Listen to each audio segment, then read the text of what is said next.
क्या बिहार में फिर से जंगल राज लौट आया है? क्या फिर से गोलियों की आवाजें सत्ता के वादों को चुप करवा रही है? पटना के जाने माने व्यवसायी और पूर्व भाजपा नेता डॉक्टर गोपाल खेमका की हत्या ने पूरे बिहार को झकझोर दिया है। ये वही खेमका हैं जिनके बेटे की हत्या 2018 में कर दी गई थी। अब खुद पिता भी निशाना बन गए। सवाल सिर्फ हत्या का नहीं बल्कि एक पूरे सिस्टम पर है जो अब भी चुप है।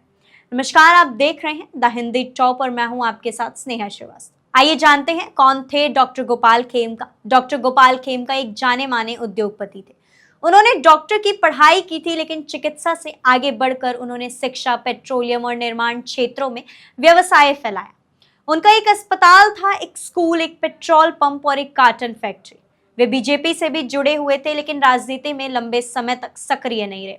आखिर क्यों छोड़ी गोपाल खेमका ने राजनीति? 2018 में खेमका के बेटे गुंजन खेमका की हाजीपुर में गोली मारकर हत्या कर दी गई।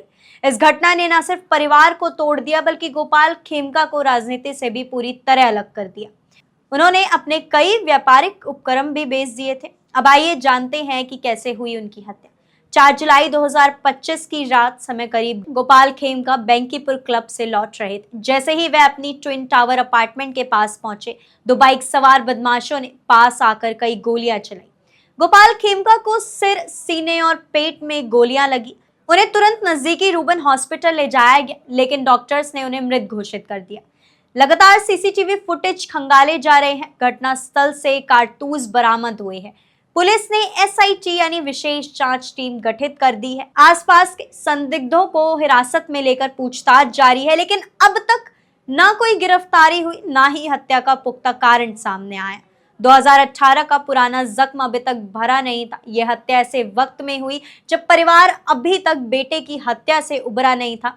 बेटे गुंजन की हत्या भी ठीक इसी तरह दिन दहाड़े की गई थी। छोटे बेटे पर भी पहले हमला हो चुका है, अब परिवार के मुखिया को भी मार दिया गया। ये सीधा संदेश है कि अपराधियों को ना तो कानून का डर है और ना ही सरकार का। परिवार का आरोप है और परिवार वालों का साथ ही कहना है कि पुलिस को कई बार चेताया गया। 2018 की घटना के बाद भी सुरक्षा नहीं मिली। रात को फोन करने के बाद भी पुलिस घंटों देर से पहुंची। आसपास पुलिस चौकी होते हुए भी कोई हरकत नहीं। इस मामले पर राजनीतिक बयानबाजी शुरू हो चुकी है। आइए जानते हैं। राजद नेता तेजस्वी यादव ने कहा, ये जंगल राज नहीं तो और क्या है। एक कारोबारी को उसके घर के बाहर मार दिया गया और सरकार सो रही थी।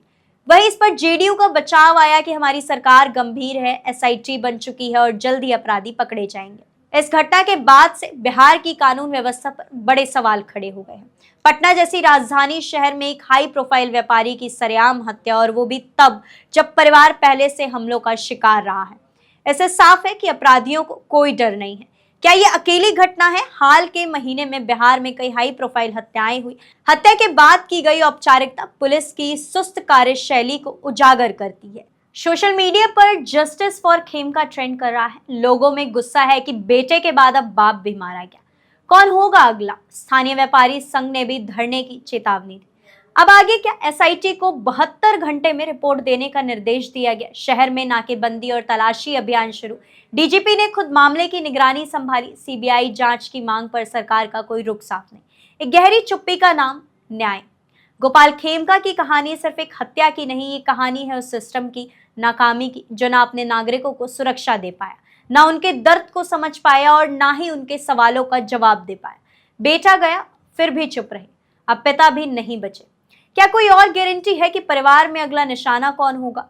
बिहार सरकार इस पूरे मामले की जांच की बात कर रही है। एसआईटी गठित कर दी गई, लेकिन सवाल वही है, जिन्होंने अपने बेटे को खोया अब पति और पिता को भी खो दिया।